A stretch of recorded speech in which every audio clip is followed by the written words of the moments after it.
Hello and thank you for joining me as I take you through another one of our fabulous functions when we do our pizza bases. So we're going to start by adding 500 grams of flour. We're going to add 2 teaspoons of yeast, and I just use dry yeast. We're going to add 2 teaspoons of salt and 2 teaspoons of bread improver. So now we're going to go into baking. Choose pizza, and it's going to run for an hour and 3 minutes. So as that's running, I'm going to add my water.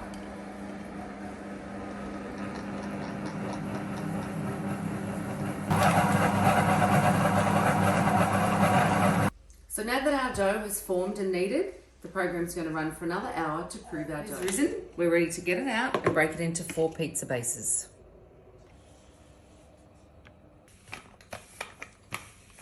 So once my dough is rolled, I par bake my pizza bases in the oven for about 10 minutes. They're now ready to pop my favorite toppings on or pop into the freezer.